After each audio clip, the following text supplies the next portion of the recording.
नमस्कार विद्यार्थी मित्रांनो, आपल्या युट्यूब चॅनलवर आपले स्वागत आहे. वेळ न घालवता आपण आता व्हिडिओला सुरुवात करूया. प्रश्न क्रमांक 1. साल्हेर या शिखराची उंची किती मीटर आहे? मित्रांनो, साल्हेर या शिखराची उंची किती मीटर आहे?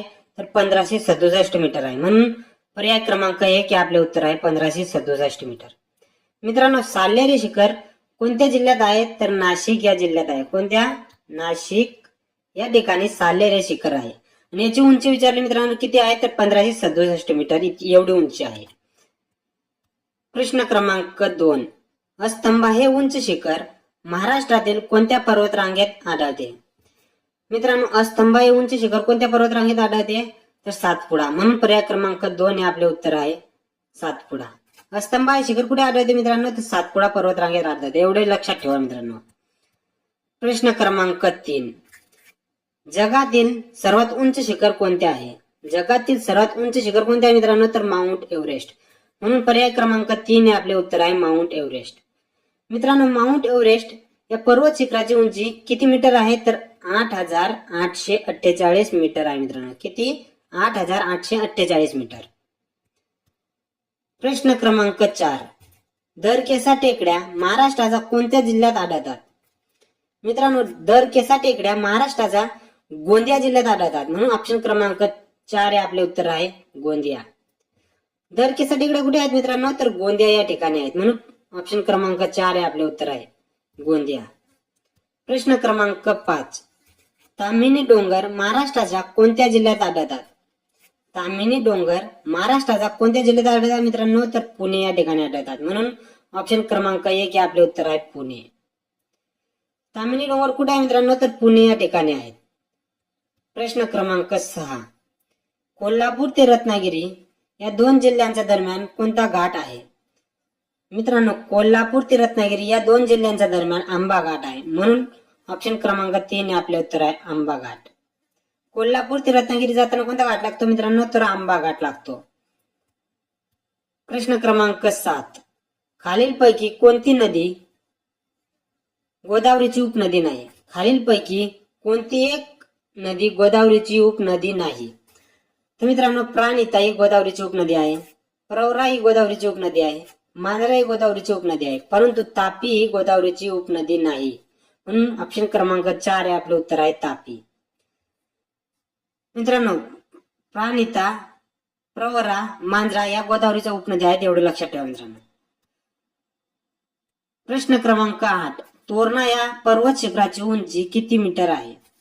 मित्रांनो, तोरणा या पर्वत शिखराची उंची 1404 मीटर आहे. म्हणून ऑप्शन क्रमांक 2 हे आपले उत्तर आहे, 1404 मीटर. प्रश्न क्रमांक 9. सातपुडा पर्वत रांगेतील महाराष्ट्रातील सर्वोच्च शिखर टिंबटिंब हे आहे. मित्रांनो, सातपुडा पर्वत रांगेतील महाराष्ट्रातील सर्वोच्च शिखर विचारले आहे मित्रांनो. म्हणून सातपुडा पर्वत रांगेतील महाराष्ट्रातील सर्वात उंच शिखर अस्तंभा आहे मित्रांनो. म्हणून पर्याय क्रमांक 3 हे आपले उत्तर आहे, अस्तंभा. महाराष्ट्रातील सातपुडा पर्वत रांगेतील सर्वात उंच शिखर विचारले मित्रांनो, तर अस्तंभा हे आहे, एवढं लक्षात ठेवा मित्रांनो. प्रश्न क्रमांक 10. चिखलदरा हे थंड हवेचे ठिकाण कोणत्या जिल्ह्यामध्ये आहे? मित्रांनो, चिखलदरा हे थंड हवेचे ठिकाण अमरावती या जिल्ह्यामध्ये आहे. म्हणून पर्याय क्रमांक 2 हे आपले उत्तर आहे, अमरावती. प्रश्न क्रमांक 11. कोल्हापूर जिल्ह्यातील ज्योतिबा डोंगर टिंबटिंब नावाने ओळखला जातो.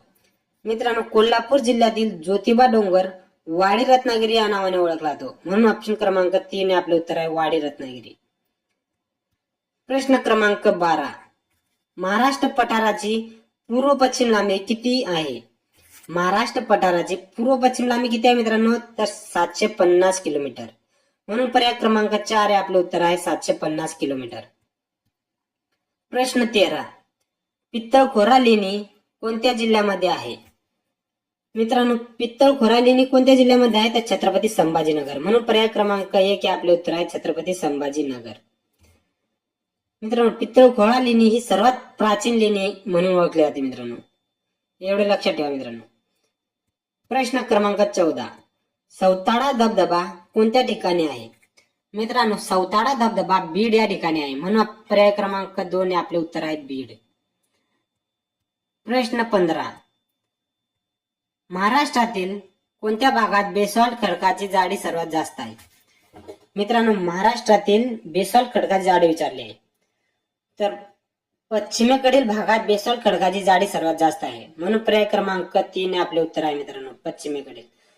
मित्रांनो, पूर्वेकडून जसे आपण पश्चिमेकडे जाणार तशी बेसॉल्ट खडकाची जाडी वाढत जाणार मित्रांनो, एवढे लक्षात ठेवा.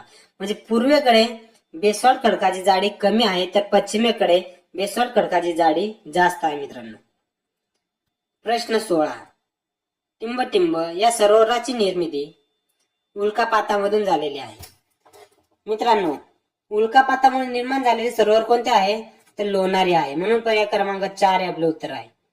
लोणार सरोवर कोणत्या जिल्ह्यामध्ये आहे मित्रांनो? तर बुलढाणा. कोणत्या जिल्ह्यामध्ये आहे? तर बुलढाणा या जिल्ह्यामध्ये लोणार सरोवर आहे मित्रांनो. प्रश्न क्रमांक 17. महाराष्ट्रातील खालीलपैकी कोणती नदी जवळपास उत्तरेकडून दक्षिणेकडे वाहते? मित्रांनो, महाराष्ट्रातील खालीलपैकी कोणती नदी उत्तरेकडून दक्षिणेकडे वाहते? तर वैनगंगा, म्हणून पर्याय क्रमांक 2 हे आपले उत्तर आहे, वैनगंगा. मित्रांनो, वैनगंगा ही नदी उत्तरेकडून दक्षिणेकडे वाहते, एवढे लक्षात ठेवा मित्रांनो. प्रश्न 18. सांगली हे जिल्ह्याचे ठिकाण टिंबटिंब या नदीवर वसलेले आहे. मित्रांनो, सांगली हे जिल्ह्याचे ठिकाण कोणत्या नदीवर वसले आहे? तर कृष्णा, म्हणून पर्याय क्रमांक 3 हे आपले उत्तर आहे, कृष्णा. प्रश्न क्रमांक 19. महाराष्ट्रातील टिंबटिंब येथे सर्वात जास्त पाऊस पडतो. मित्रांनो, महाराष्ट्रात कोणत्या ठिकाणी सर्वात जास्त पाऊस पडतो? तर आंबोली, म्हणून पर्याय क्रमांक 1 हे आपले उत्तर आहे, आंबोली. महाराष्ट्रात आंबोली या ठिकाणी सर्वात जास्त पाऊस पडतो मित्रांनो. प्रश्न क्रमांक 20. आंतरराष्ट्रीय व्याघ्र दिन टिंबटिंब या दिवशी साजरा केला जातो. मित्रांनो, आंतरराष्ट्रीय व्याघ्र दिन 29 जुलै या दिवशी साजरा केला जातो, म्हणून ऑप्शन क्रमांक 4 हे आपले उत्तर आहे, 29 जुलै. मित्रांनो, या व्हिडिओची पीडीएफ डाउनलोड करायची असेल तर टेलिग्राम चॅनलची लिंक डिस्क्रिप्शन मध्ये दिलेली आहे. आपण टेलिग्राम चॅनलची लिंक जॉईन करू शकतात आणि हे पीडीएफ डाउनलोड करू शकतो मित्रांनो. प्रश्न 21. भंडारदरा धरण कोणत्या जिल्ह्यामध्ये आहे? मित्रांनो, भंडारदरा धरण अहमदनगर या जिल्ह्यामध्ये आहे, म्हणून पर्याय क्रमांक 2 हे आपले उत्तर आहे, अहमदनगर. प्रश्न 22. भारतात जल मनुष्य म्हणून कोणास ओळखले जाते? मित्रांनो, भारतात जल मनुष्य म्हणून राजेंद्र सिंग यांना ओळखले जाते, म्हणून ऑप्शन क्रमांक 1 हे आपले उत्तर आहे, राजेंद्र सिंग. मित्रांनो, राजेंद्र सिंग यांना भारतातील जल मनुष्य म्हणून ओळखले जाते मित्रांनो, एवढे लक्षात ठेवा मित्रांनो. प्रश्न क्रमांक 23. चांगदेव हे गरम पाण्याचे झरे कोणत्या ठिकाणी आहे? मित्रांनो, चांगदेव हे गरम पाण्याचे झरे कोणत्या ठिकाणी आहे? तर जळगाव या ठिकाणी आहे, म्हणून पर्याय क्रमांक 2 हे आपले उत्तर आहे, जळगाव. प्रश्न क्रमांक 24. 2 ऑक्टोबर 1972 रोजी दूरदर्शन केंद्र कोठे सुरू झाले? 2 ऑक्टोबर 1972 रोजी दूरदर्शन केंद्र मुंबई या ठिकाणी सुरू झाले, म्हणून पर्याय क्रमांक 2 हे आपले उत्तर आहे, मुंबई. मित्रांनो, मुंबई या ठिकाणी दूरदर्शन केंद्र केव्हा सुरू झाले? तर 2 ऑक्टोबर 1972 रोजी सुरू झाले, एवढे लक्षात ठेवा मित्रांनो. प्रश्न क्रमांक 25. महाराष्ट्राच्या कोणत्या जिल्ह्यात अजिंठा वेरूळ लेणी आहे? मित्रांनो, महाराष्ट्राच्या कोणत्या जिल्ह्यात अजिंठा वेरूळ लेणी आहे? तर छत्रपती संभाजीनगर, म्हणून ऑप्शन क्रमांक 1 हे आपले उत्तर आहे, छत्रपती संभाजीनगर.